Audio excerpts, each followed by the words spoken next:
Assalamualaikum warahmatullahi wabarakatuh. Oke, kali ini aku mau bahas tentang NPD ya. NPD nggak pernah santai ya, tegang mulu. Hai good people, apa kabar hari ini?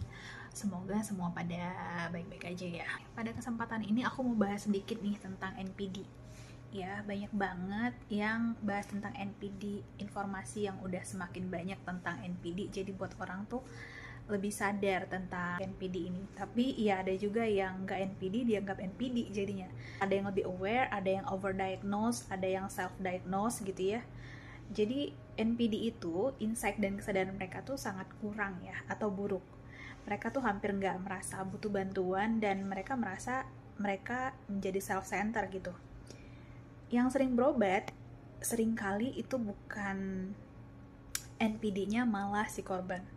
Dan NPD biasanya datang ke ahli atau datang berobat itu bukan karena NPD-nya tapi karena komorbidnya, misalnya karena kecemasan atau hal-hal lainnya. Ya, jadi para korban ini cenderung mengalami emotional abuse ya, yang dilakukan oleh si NPD, yang entah itu orang tua, partner, atau teman dekat. Orang NPD ini self awareness-nya ini rendah banget. Jadi ya itu tadi, datang untuk berobat itu sangat-sangat jarang karena NPD-nya tapi karena komorbidnya.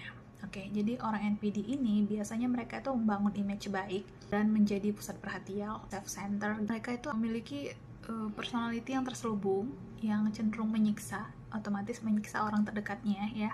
Jadi sadis secara soft. Dan mereka ini manipulatif banget. Kemampuan orang NPD ini luar biasa untuk mempengaruhi sekitarnya. Jadi smart campaign ya, jatuhnya campaign ke semua orang seolah-olah dia adalah korbannya, jadi playing victim banget. Dan dia itu gaslighting dan pura-pura baik. Tapi banyak juga orang yang dikira NPD ternyata bukan. Misal dia abusive secara emosional, verbal, ataupun ya sejenisnya. Ternyata dia bisa aja itu orang-orang yang dengan gangguan mood ya, contohnya bipolar, terus atau borderline, atau misalnya obsessive compulsive disorder yang cenderung perfeksionis sehingga menyusahkan orang sekitarnya kadang gitu ya. Dan ya, jadi karena mereka tuh self-center banget, jadi mementingkan diri sendiri aja gitu. Jadi mereka tuh nggak mengakui kesalahan secara totally. Jadi love bombing ada, terus abis itu dilakukan abusive, dan pola ini biasanya berulang. Jadi mereka melakukan love bombing di awal, terus meningkatkan kepercayaan mereka kepada si korban, dan biasanya mereka akan ngetes dulu dan melihat nih, oh ini bisa jadi korban aku. Jadi emang udah apa ya, ada magnetnya gitu antara si NPD dan si korban di awal gitu. Dan ya, si korban biasanya itu